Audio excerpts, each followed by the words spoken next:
Everybody wants you. Everybody wants your turmoil. I just want to make you spawn.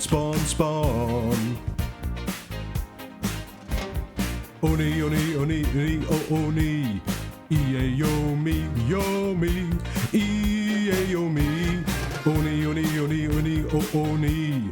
EA Yomi, Yomi. EA Yomi. Love a good bit of Oni, me. Hello, and welcome to another Dominion 6 National Overview. In this one we'll be going over Early Age Yomi, the Yomi Kings, a nation heavily inspired by that of Chinese and Japanese mythology, whose lands are filled with greedy demons that pour through the demon gates, with additional support from unscrupulous humans and easily swayed Bakemono. Ruled by demonic generals and the towering Dai Oni, these demons seek to bend the world to their infernal will. The nation of Yomi has multiple races working for it: basic humans, the Bakemono, and the Oni, as well as other demons, summons, or Freespawns. As the nation of Oni, you get reduced income from all of your provinces, around 25% less than that of other nations, irrespective of scales, but you only take half the malice for being outside of your temperature preference, which is a neutral temperature scale, and your cave forts get more income and resources, which is quite nice. You have fairly basic recruitable troops, with no recruitable sacred troops, but you will free spawn Oni demons in provinces where you have temples. We'll go over this more in some detail later. In terms of recruitable magical diversity, you have good death, fire and earth access, with some limited access to both air and nature, giving you some varied and deep magical paths. But your best mages are also poor researchers, making them better for combat or rituals versus researching.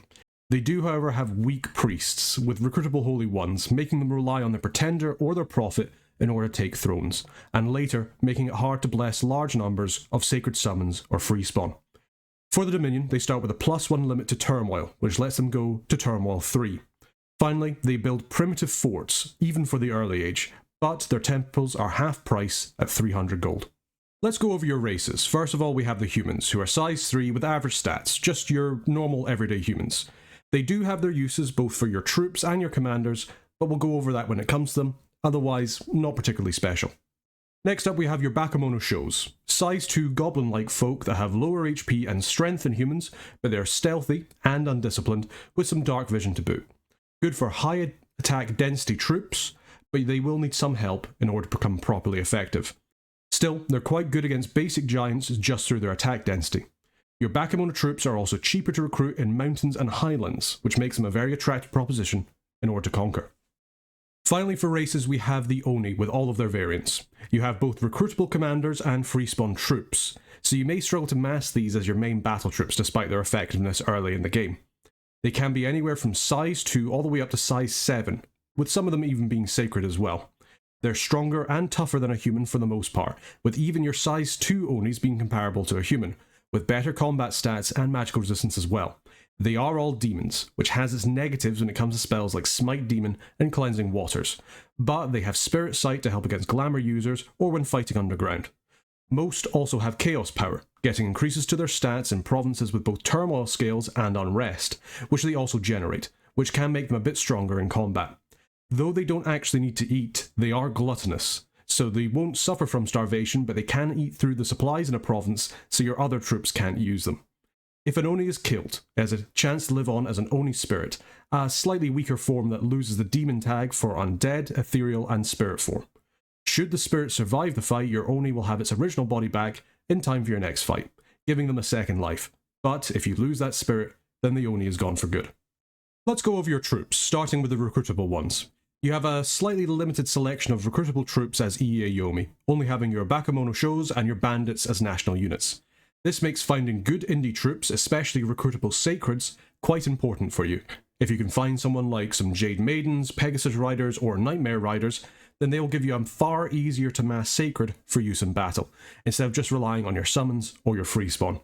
Your national recruits are fairly basic as a whole, with average stats, useful to use as an anvil to then have your Oni do the damage and mop up, with the exception of your archers that can become pretty scary if massed and buffed.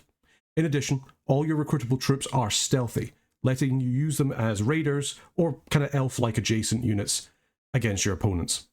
Starting off, we have the Bakemono-Sho, a size 2 Bakemono armed with a club.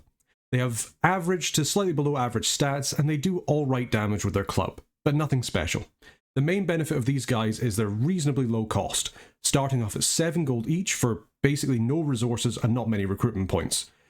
In mountains or highland provinces, they get a recruitment reduction, so they only cost 5 gold each, becoming pretty cheap to mass as large blocks of size 2 attackers. They are undisciplined though, which does make buffing them harder to do, and they will die out to large amounts of AoE. Next we have another Bakemono-Sho, this time armed with a Yari spear. These guys do cost 1 more resource to recruit in comparison to your club troops, but for it you get a better attack with a longer weapon that deals more damage for the same cost in gold and recruitment points, making them a far better option for recruitment in my mind. They have a potential to repel to make them last longer in combat, and they can do a lot of damage with 5 attacks per square thanks to their size 2. They still have poor morale and protection, and being undisciplined they're hard to buff, but if you can get a strength or an attack buff onto them, they can actually be pretty scary to deal with, though how long they last as a frontline against hard-hitting enemies or archer fire is debatable. Speaking of archer fire, your Bakemono archer is another Bakemono armed with a dagger and a short bow for again fairly cheap with the same benefits and negatives of your other Bakemono. Where they come into their own is with their short bow that does alright damage and gives you access to a very cheap and fairly easy to mass archer, which does great with your fire and earth access for flaming arrows and strength buffs respectively. If you manage to cast it, wind guide on these troops is also amazing, on top of any other nature buffs that you can use to buff up their precision. The main downsides to them is that they are undisciplined. You cannot select them to hold and fire or fire on a specific type of unit, which is a massive shame. Still, using them for massed range fire can be very effective, especially given how cheap they are. Next we have your first human, the Bandit, who has the same stats as you'd find for most humans and is armed with a Yari. They actually have pretty decent protection from the early age at 12 on the body and 13 on their head, which, combined with their Yari, actually make them surprisingly tanky for their cost, at least in terms of humans. They still die to archer fire, however, given their lack of the shield and their human stats, and even in combat their attack skill isn't good enough to rely on for repelling. They do 1 more damage than your Bakemono with their Yari, which isn't great as you're losing out on 2 attacks per square for a more expensive unit. With their stealth and pillaging potential, they can be used as a way to get more gold through pillaging, but other than their protection, they are outshined by your Bakemonos with Yaris, in my opinion. Your Bandit with a short bow is actually an interesting proposition in comparison to the previous one. For 9 gold, you get a regular human with basic stats. They're armed with a Wakishazi that does decent damage, and they have a good attack skill with it, and a short bow on a human with decent armor for the age.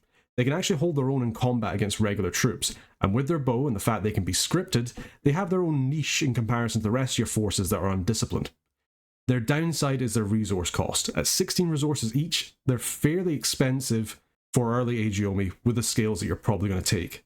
But if you wanted to go scales Yomi for some reason, they can have a place in your armies as a harder hitting but more expensive bow unit with some close combat capability. Alright, let's move on to your Freespawn, which are all different types of Oni. Your Freespawn will appear in provinces that have your dominion and one of your temples in it. The strength of your dominion doesn't seem to matter in terms of the Freespawn calculations, only the fact that it is within your dominion in order to happen in the first place. The higher the turmoil scale in the province will affect it, however, and increase the number of checks you get to see if an Oni will spawn. Depending on the province, terrain, and your scales, different Oni may spawn, with better ones appearing in mountains and highlands, and Ao Oni or Ako Oni appearing in the cold and warm provinces respectively, with Ko Oni appearing in any terrain. All Oni have a spirit form if they are killed, which makes them slightly tankier than they first appear, effectively having 2 HP pools. Additionally, all of them have chaos power, becoming more powerful the more turmoil or unrest there is in a province.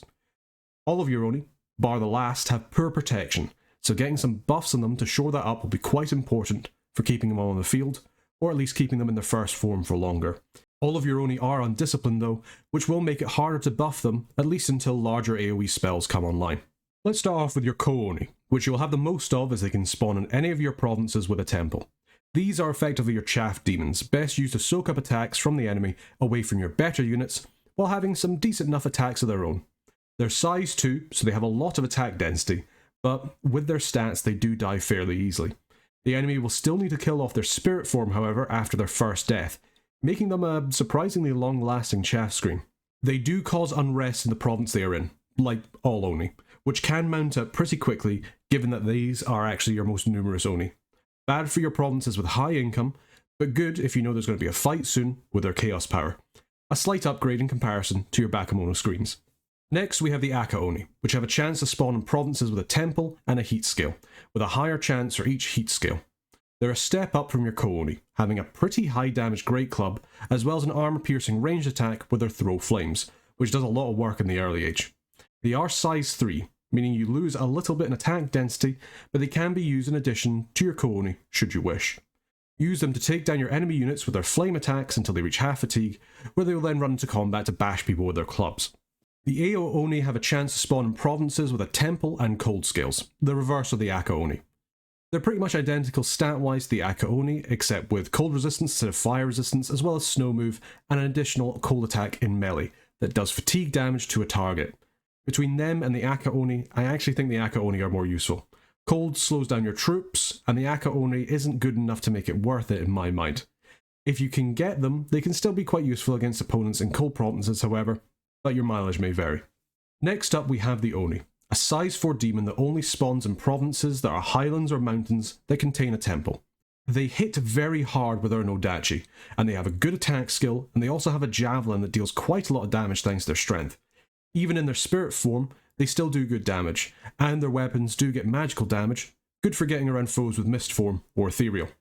If you mix these guys in with your other troops to take hits for them, they can do a lot of damage to higher HP or mounted units thanks to that whopping 28 damage, which again only gets better in provinces with high turmoil or unrest thanks to their chaos power.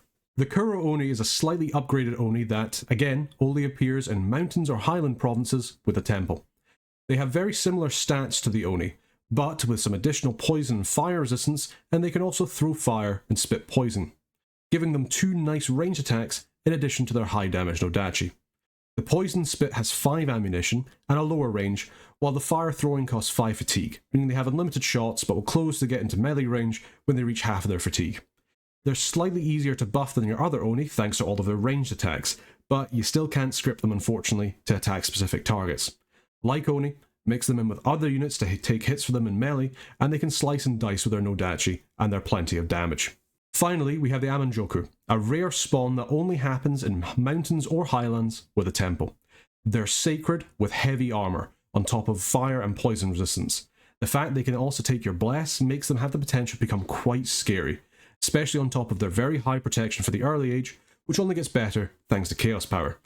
They're a very scary sacred to come across. Their only downside is that they're undisciplined with a fairly rare spawn, so you won't get them in too high numbers, and they are still very weak to smite demon. So what can we take away from your troops? Well, you have 2 good screens from your recruited Bakemonos and your Freespawn Ko-Onis, on top of good ranged firepower from your Aka Oni and your Onis as top of your regular archers, and good melee damage from your larger Onis.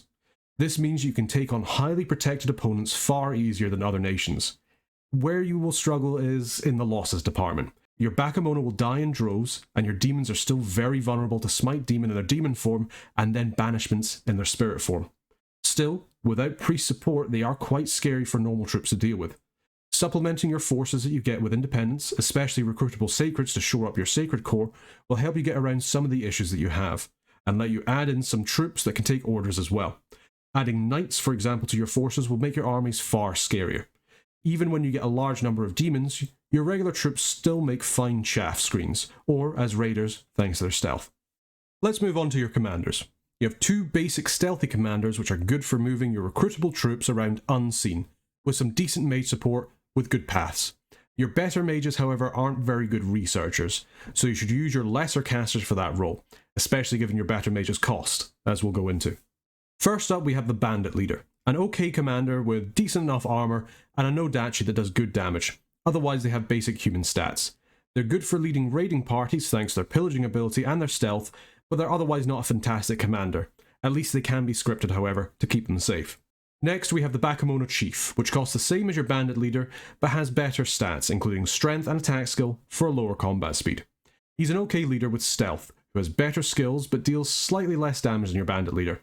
You're able to recruit them outside of forts in any mountain or highlands. The main downside to him is the fact that he's undisciplined, meaning he's hard to keep safe while raiding. Still, he can be good amongst your Bakemono-Sho, But if he dies and there's no other commanders on the field, your raiding force will retreat, which is always awful when it happens. Let's move on to your mages. First we have the Demon Priest, a Holy One Sacred Mage with a 10% chance for +1 in Fire, Air, Earth, or Death. These guys are pretty simple. They're here to bless your sacreds when they spawn and to build your temples. And they can be built outside forts as well. They're not good leaders otherwise, and their stats leave a lot to be desired, and their chances of getting past is really quite low.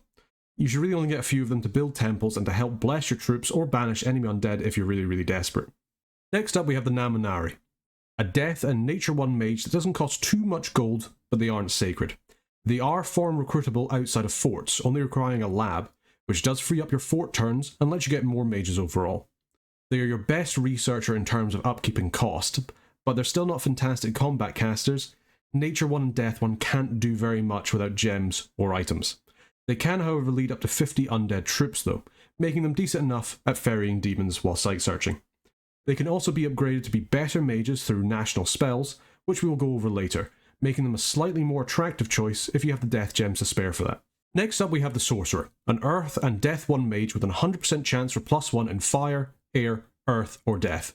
They are better mages than your Namari out of the bat, with any of their randoms serving a useful purpose for buffing your troops or doing damage, as well as being quicker, if less gold efficient researchers. They are old-aged however, which does make them somewhat susceptible to diseases over winter and reduces their stats somewhat, which is a bit of a shame. Still, all of their cross paths are useful for casting additional spells and for forging, especially the air randoms for making you quills to boost your rather lamentable research.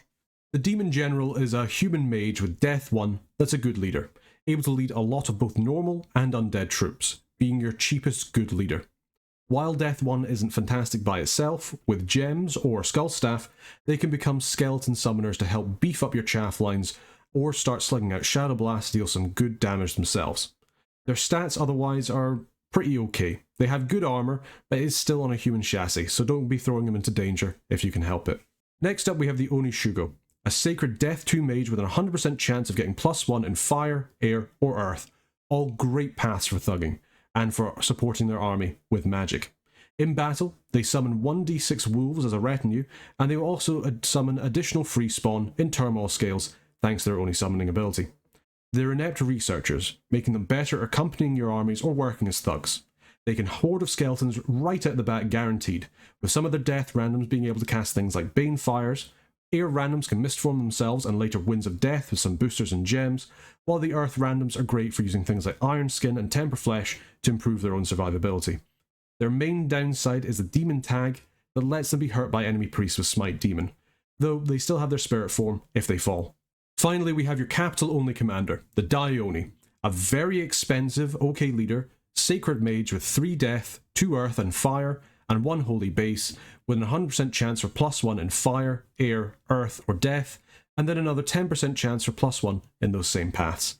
Their downsides are their costs. At 685 gold, and your reduced income as the Early Age Yomi, they cost a lot. They're also slow to recruit, inept researchers, and they're also demons for being hit by Smite Demon. For this, however, you get a very strong caster, easily able to heavily thug, and with the correct gear and script, become a super combatant, especially when you combine this with a very powerful fear aura.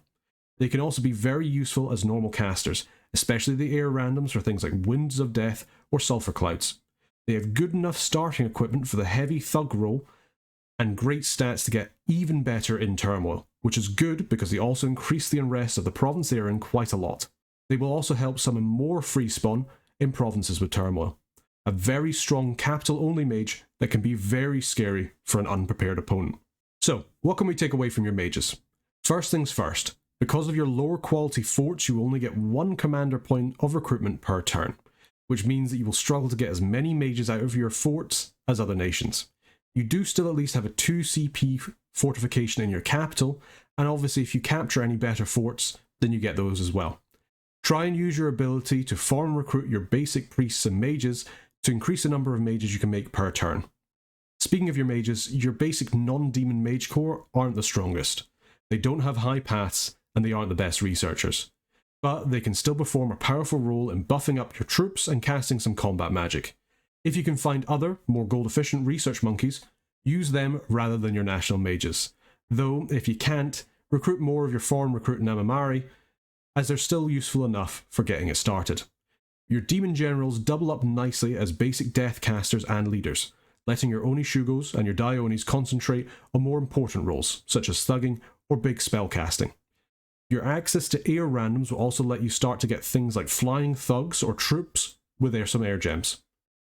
Your access to air randoms will also let you start to get things like flying thugs or troops with a couple of air gems, which massively increases your tactical flexibility, on top of unlocking quills to get your research properly going. Later in the game, with research and items, your Shugos can thug pretty well, while your Dai Oni can beat whole armies into submission by themselves.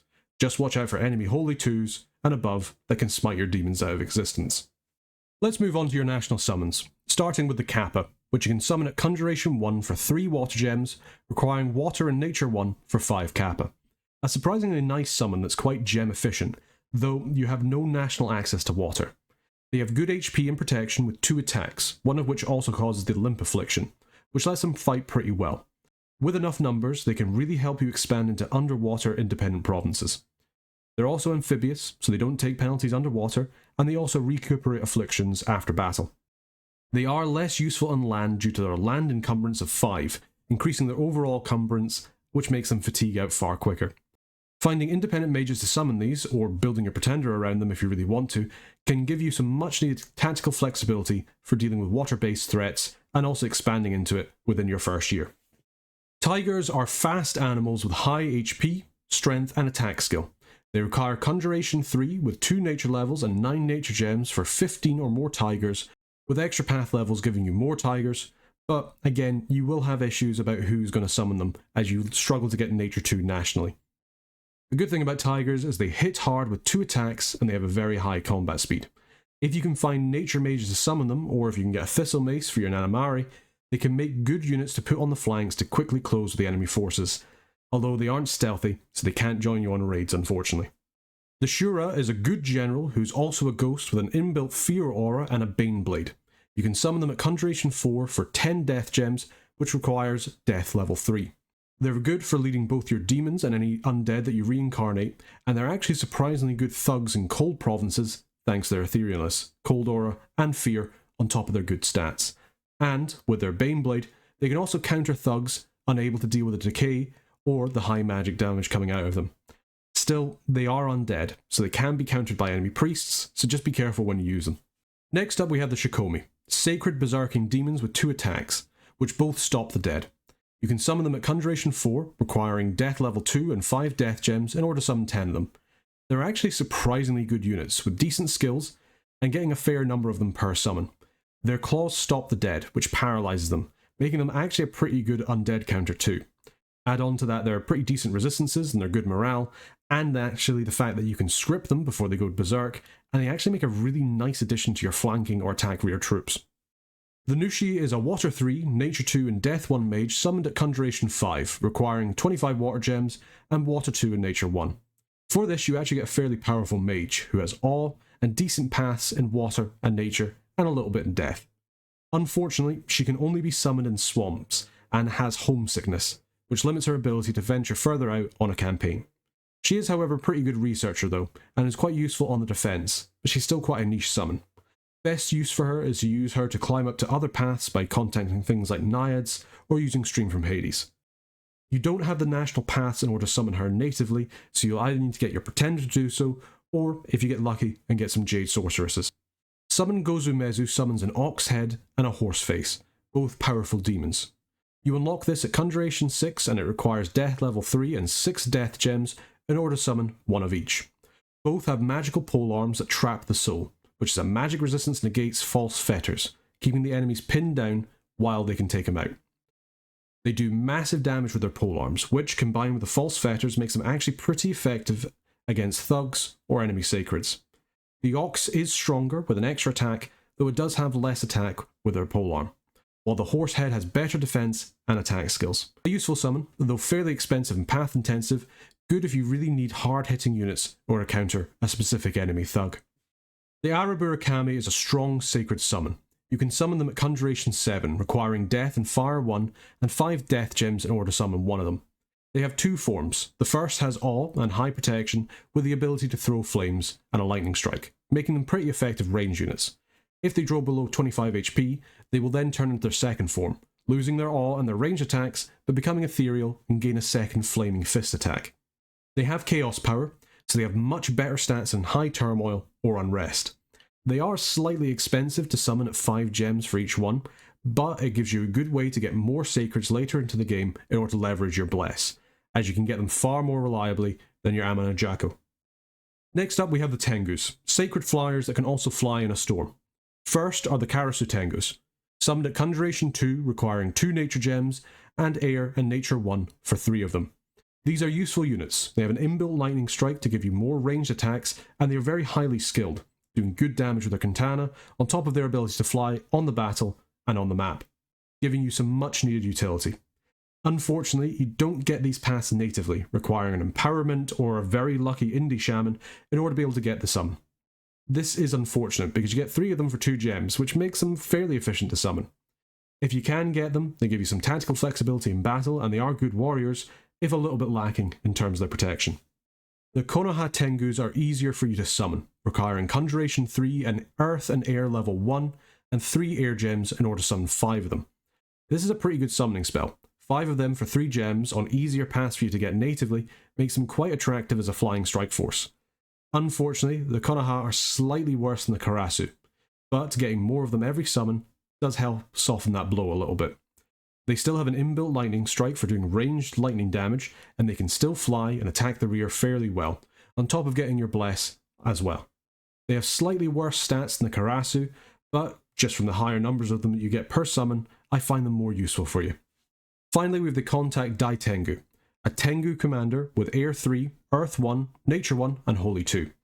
You can summon them at Conjuration 5, requiring 55 Air Gems and Air 2 and Earth 1, which summons a Dai Tengu, 13 Tengu warriors, and 20 Karasu Tengu. This is a fantastic summon. You don't get it too late into the game, and for it you get a good general with good magical paths, able to do large air buffs or evocations while still having good paths for thugging. The Karasu and the Tengu warriors are also nice to get. The warriors have higher protection than your other Tengus, and make a really nice addition to your flying forces. The only downside of this summon is that you require an empowerment, a really lucky Dai Oni random, or a pretender made for it in order to cast it. But if you can, it makes a fine use for your air gems. EA Yomi also has access to 3 national heroes. The first is the Ghost General Masatora. He is an undead good leader, with spirit form, ethereal, and a fear aura. He's one of the best leaders you have for both normal and undead or demon troops, while still being able to help in battle with his death too. Use him as effectively a buffed up demon general, moving around your big armies with his good morale buff, while still blasting with shadow blasts or summoning more chaff with Horde of Skeletons. Kurofumi, the master of the Shadow Blossom, is a demon with Death 4, Earth 2, Fire 1 and Blood 1. Anyone striking him has a chance to lose their eyes, which is nice, and he's one of your best death casters outside of Dai Oni randoms.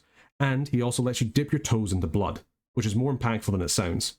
While he's only Blood 1, with a rod he can get enough blood slaves with enough time to empower himself up in order to be able to start summoning vampire lords, which is a fantastic way to give yourself more immortal thugs to use in war.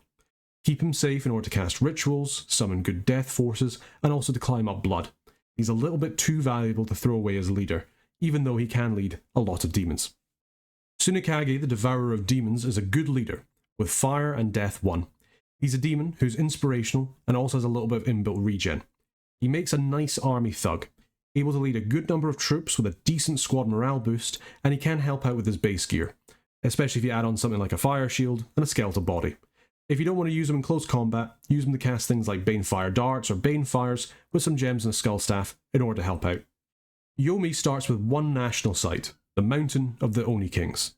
This lets them recruit their Dai Oni, while also giving them access to 3 death gems and 1 fire, earth and air gem income per turn.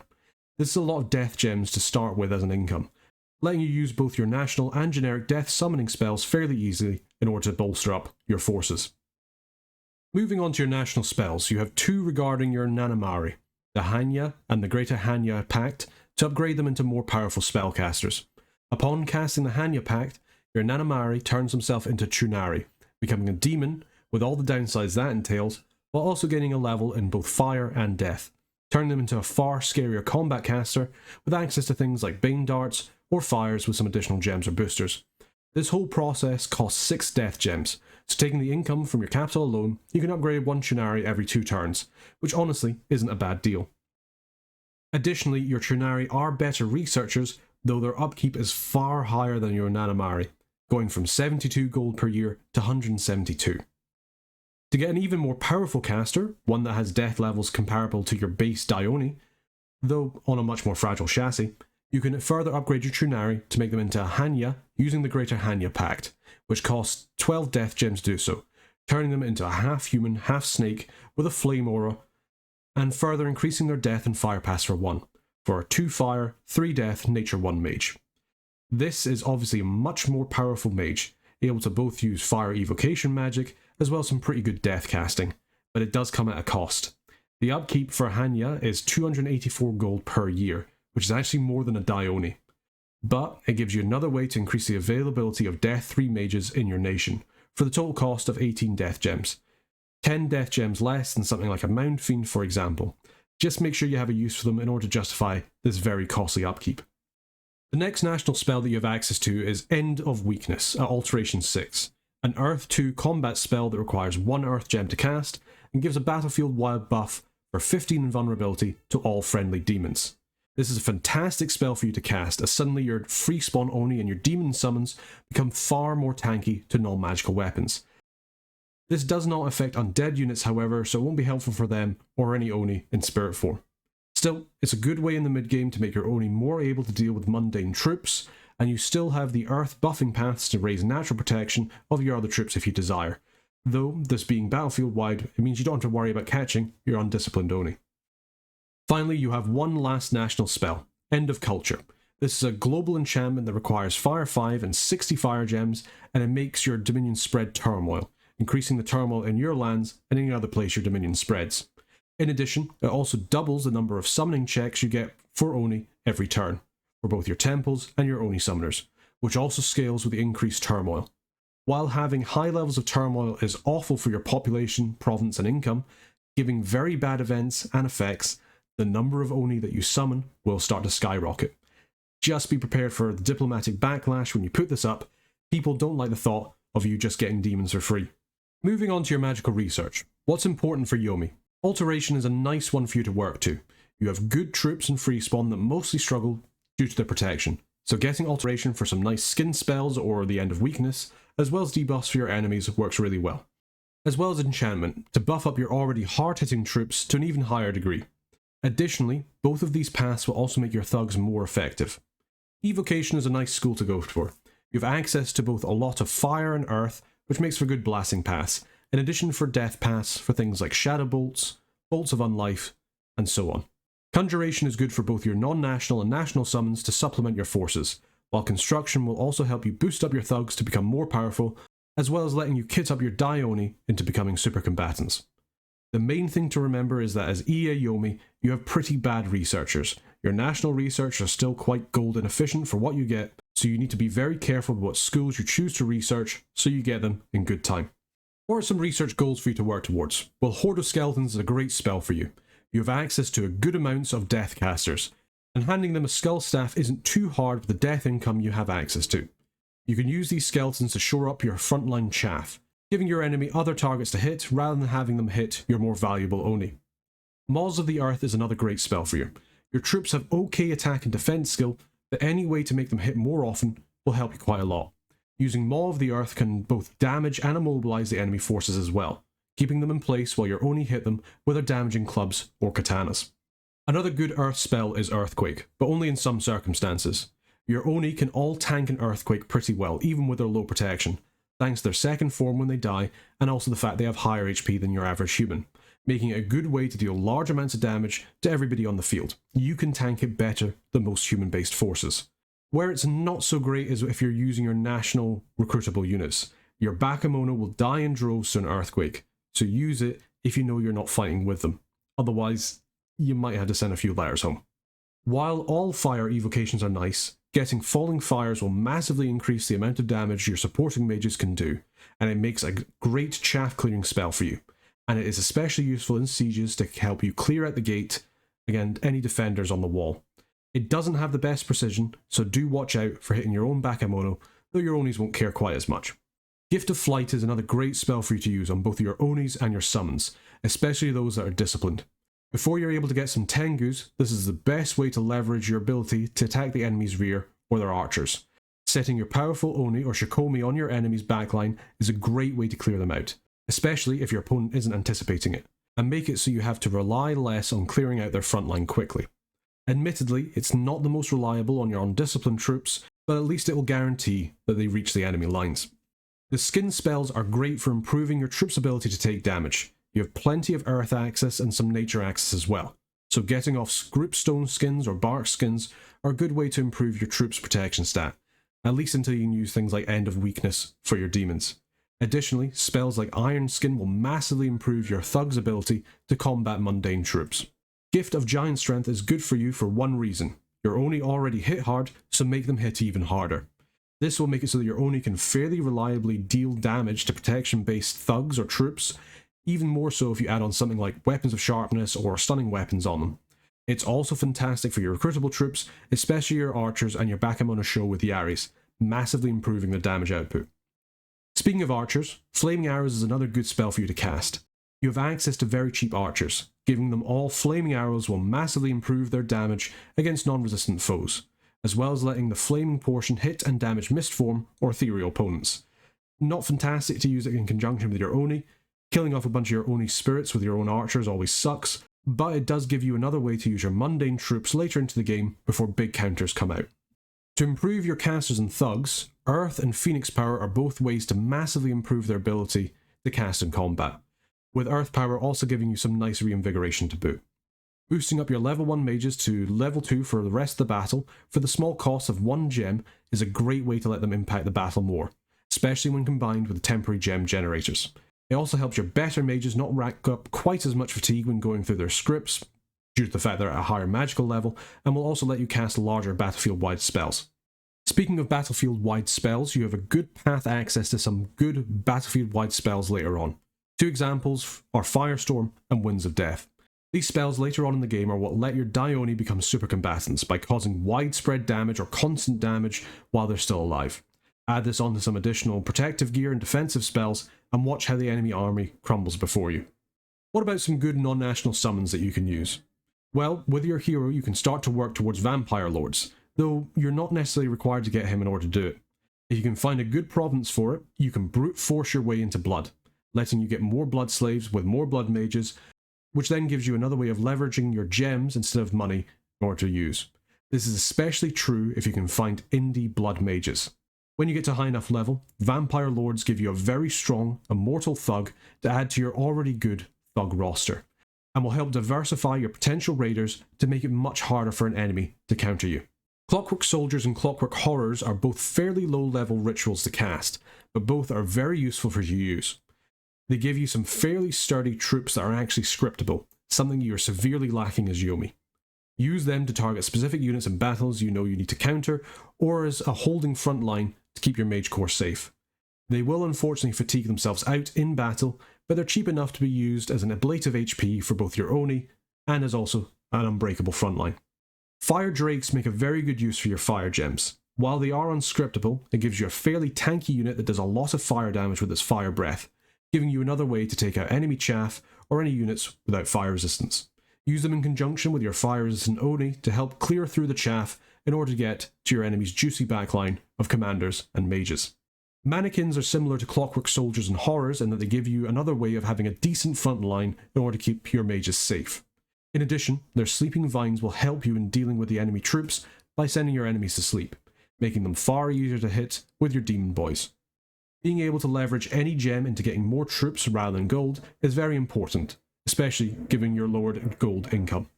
Pack of Wolves is another good spell for you to use. It's a fairly cheap spell for the number of units that you get, and they make good siege chaff and patrollers for you to use. You'll struggle with unrest quite a lot playing as Yomi due to the unrest that your Oni create and the turmoil you'll probably have. Keeping your high income provinces high income will help you a lot in making sure that you're getting all the money that you can get. Flame Spirits are another good summon for you to use, especially if you're relying on flaming arrow armies. Normally, your Dai Oni or your fire randoms will have to follow your army around with plenty of gems or boosters in order to cast flaming arrows on your forces. While slightly costly in terms of gems, the flame spirits will help you by having a very fast moving, very powerful fire caster that can move around to any army that's attacking in order to buff your troops and bring some powerful evocations to bear. Finally, we come to forging. What items are useful to work towards? Well, with Early Age Yomi, you struggle a lot with research, and owl quills are the best way to help you with that, increasing your research bonus by +6. You can also use skull mentors further down the construction tree for a bigger research boost, though that costs quite a lot in terms of death gems that you might want to use to summon other units instead. Later in the game, your research can skyrocket thanks to lightless lanterns, which you can make very easily, but you might not have the number of mages you'd like in order to get the most use of them thanks to your per fortifications. The Skull Staff is another great item to forge. It turns your plentiful Death 1 mages into useful mages on the battlefield, able to summon skeletons, and the Fire Crosspaths can use things like Bane Fire. It will also help your high death casters summon better death-based units and more of them. And with your Death Random Dai Oni, you can then make a Skull Face, should you wish to try and contest the King of Bane Fires. For your Earth casters, things like Earth Boots are another great way to help them boost up both in and outside of combat. It's fairly cheap to make, and you have a lot of Earth 2 mages to make it with. This lets you get better summons and larger AoE Earth buffs or debuffs onto the battlefield.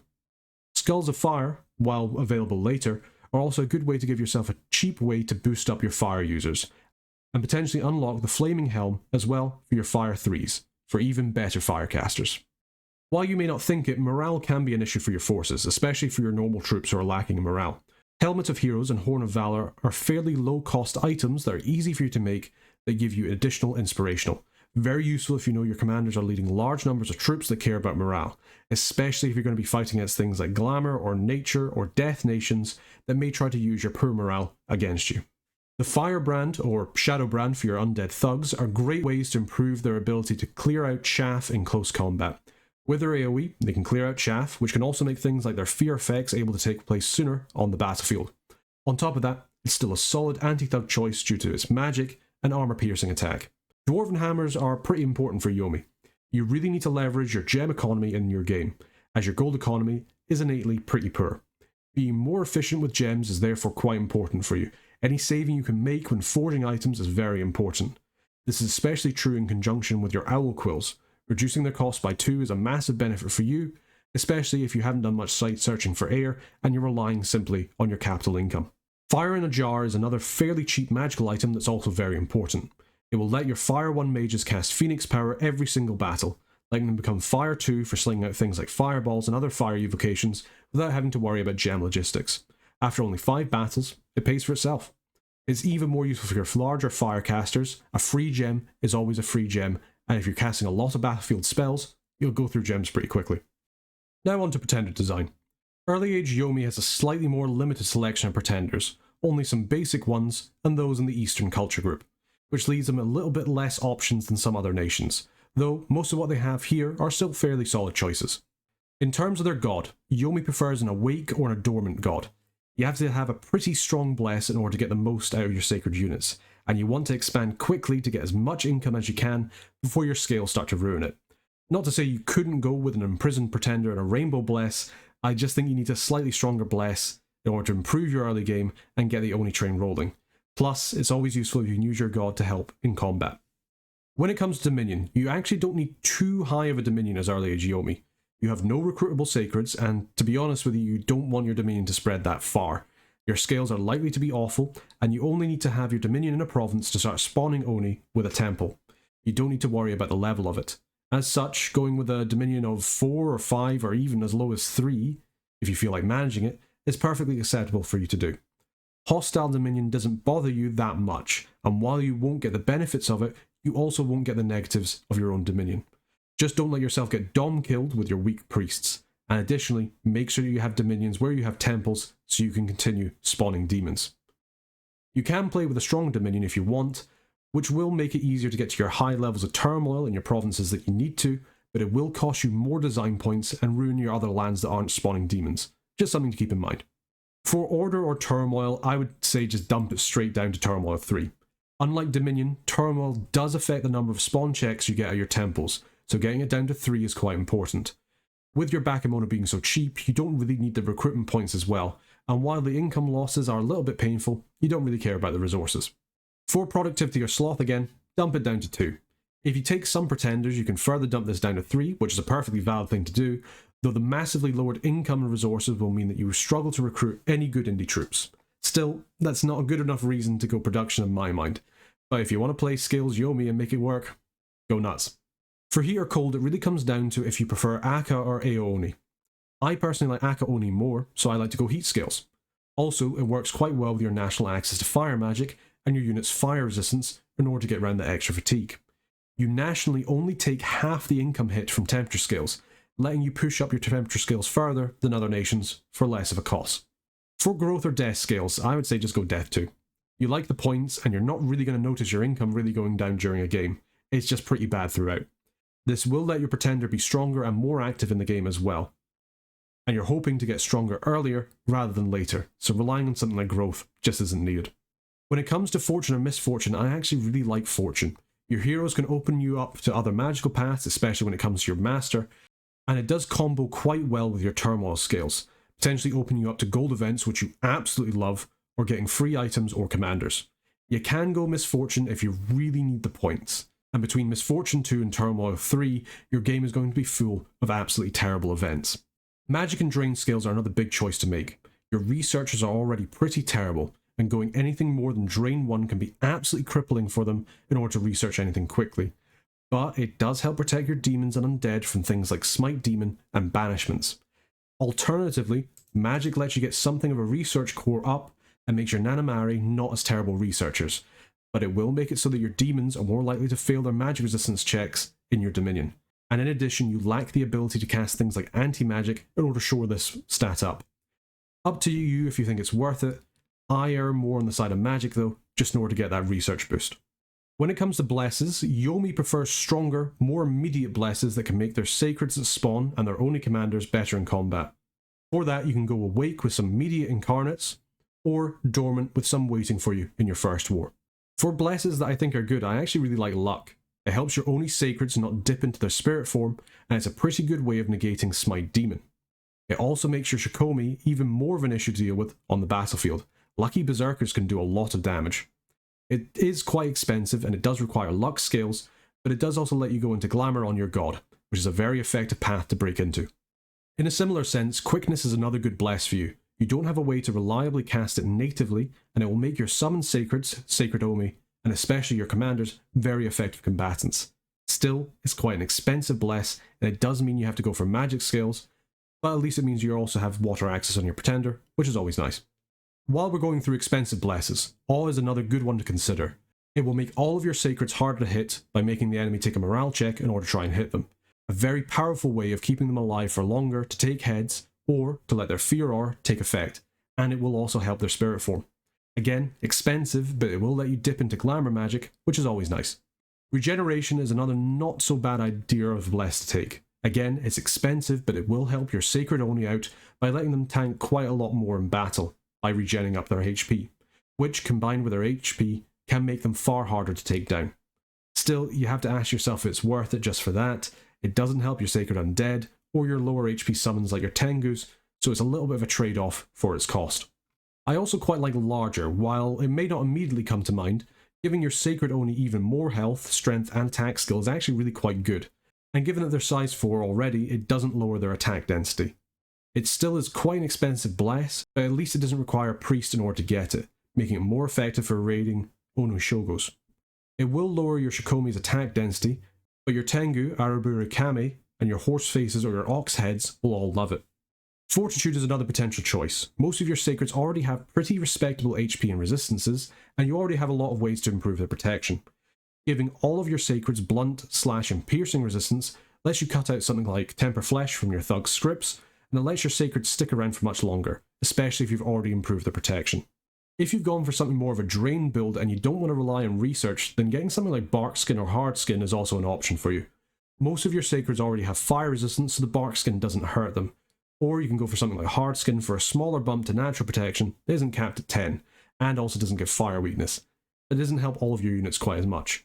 Both also don't help your Oni spirits, which is a little bit of a shame.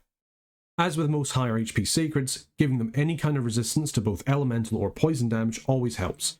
Most of your Oni Sacreds already have some inbuilt resistance already, so adding more will never hurt. Unbearable Splendor is another option, though because of its cost it's quite prohibitive. Its main use is to blind your enemies with your Sacreds, especially with your Sacred Oni, which helps them doubly because when they go into their second spirit form, they get to the point where most people they are fighting are already blind, making it much more likely they'll survive the battle. Still, because your Sacreds are rare to begin with, this isn't quite as powerful as on other nations that can get a lot of Sacreds easily, something like Middle Age Marignon. Also, once again, I'd like to say I love Obfuscate. Making your Dai Oni innately stealthy makes them absolutely horrific to fight against, potentially cloud trapezing into fights and then able to sneak away before reprisal. It is expensive and you probably want more immediately effective blesses, but I'd say don't sleep on it if you have the points available. For blesses to stay away from, I'd say the majority of weapon blesses. Most of your Sacreds only attack them once, or they use a lot of natural ranged weapons, so they don't get the most use out of them. Although, to be fair, if you use something like your Shikomi with solar weapons, they do absolutely ruin the undead. So if you want to use them, it's up to you. Stygian Flesh is another one that isn't great for you. It's only good against troops with mundane weapons, and while the invulnerability is nice against them, you can get more work done with your other natural protection blesses or with your skin spells. And later in the game, you also get a better invulnerability with End of Weakness. It does let you get it from the second your god is awake, however, which is nice, but it's still not the bee's knees in my mind. Etherealness is also one I'd like to say stay away from. One, because of its cost, and also the fact that if you come up against something with magical weapons, your Sacreds are just screwed. It won't help them at all, and your points you've spent on it have been completely wasted. And you already have a decent ethereal form if you need it with your Oni spirits against mundane troops. I just don't quite rate it in my mind for how expensive it is. Okay, let's go on to some pretender examples. As always, these are my opinions, and the Early Age Yomi pretender ideas are all usually built around the same kind of chassis, either a Statue of War or an expander of some kind, so I'll try and give you some other options as well, to give them some variety. As always, go with whatever bless or paths you want, these are just some examples. But let's start off with a classic, the Awake Default Stoney Boy, the Statue of War, who has Fire 8, Earth 7 and Astral 6, with a Fire Shield, Unbearable Splendor Bless, with 5 Dominion, 3 Turmoil, 2 Sloth, 2 Fire, 2 Death, and 1 in Fortune and Magic. The reason this pretender is so popular is due to the fact it spawns monsters inside its dominion, in this case barbarians, which scales with a level of turmoil in the province. This means you can get even more free spawn in the form of barbarians, who, in their berserking, might be able to help you a lot in expansion and in your first war. All the while you have your statue from the start of the game to pretty much carry your research for the first year while your armies expand with all the free spawn they get. This bless means that all of your sacred commanders and troops are pretty horrific to fight. Any enemy without good magic resistance is going to see a lot of their troops blinded, which will reduce their attack and defense skill by quite a lot. And then, every time they attempt to strike your sacreds, they get hit by the flame shield, whether they hit with their attack or don't, giving it some nice synergy and letting your troops clear out chaff fairly easily. You are lacking in traditional defense for your sacreds, however, but this can be remedied with research. Your scales are pretty terrible for your income, but later in the game, that can be supplemented with your god's good fire and earth pass in transmutations. Next up we have the Erf Snek Mk2 Rebuilt, an awake earth serpent that has 8 in earth and 7 in nature with a hard skin and fortitude bless. For his scales we have 4 dominion, 3 in turmoil and sloth, 2 in heat, death and fortune, and 1 in magic. This is a pretty traditional Erf Snek, but with his survivability pushed up to 11 thanks to the combination of hard skin for natural protection and fortitude for half damage from slashing, piercing or blunt damage, making him pretty much impossible for indies to beat, bar a morale rout or some fatigue shenanigans, and that's if they don't run away from his fear aura before that. His main goal is to help you expand early as quickly as possible to get as much money as you can, as fast as you can, to get your temple infrastructure up quickly in order to get more of your free spawn. And thanks to stats and the bless, you can use him exceptionally aggressively against independent armies, and even then without a bless, say if he's fighting outside of your dominion, he can still perform well against small to medium groups of independents. This bless also makes your sacred troops surprisingly tanky, so again, when blessed you can be quite aggressive with them. Just be careful of walking into elemental traps which you don't have any resistances to, and to not spread out too thin in your expansion where you can't defend any of your territory you've taken. Next up we have G's Lucky Hit, an Awake Naori. He has Glamour 7, Astral 6 and Earth 3 for a Displacement Twist Fate Bless, with 4 Dominion, 3 Turmoil, 2 Sloth and Heat, 1 death, 3 fortune, and 2 in magic. The idea behind this new Ori is twofold. 1, he lets you bump up your fortune to 3, which is great for getting your heroes potentially a lot earlier and getting lots of good events, and with some gear he's actually a pretty decent fighter. Not only that, but he breaks you hard into glamour, giving you a powerful path to buff up your demons with luck by summoning a few gnomes. The Bless is actually fairly effective, giving your Sacreds displacement for -5 to attacks made against them, which combined with their already good defense skill with chaos power makes them pretty hard to deal with. Additionally, you also have Twist Fate, so the first attack that actually successfully hits your Sacreds is negated, which makes your summons even harder to deal with as well. It's a really nice combination, though be careful when going up against enemies with True Sight or Spirit Sight. Later in the game, thanks to your astral access, your god can accompany your armies in truly important battles to either give everybody Twist Fate or cast anti-magic to keep your demons from being smited. Next we have the Awake Semi-Rainbow, a great sage with 6 in glamour, 5 in astral, and 4 in air and nature, 2 in fire and water and earth. And for his bless we have an awe, blur, arcane finesse, cold resistance and heroism bless, with 4 dominion, 3 turmoil, 2 in sloth, heat, death, fortune, and magic. While not a true rainbow, this sage helps you by giving you a big bless, awe, right off the bat, as well as all the paths that are important to you. You've got water for kappas, air for tengu, nature for summons and forging, as well as breaking you into astral and glamour, with a little bit of fire, earth and water as well for some forging. This is in addition to a minor bless to help your sacreds as well, and additionally some resistances.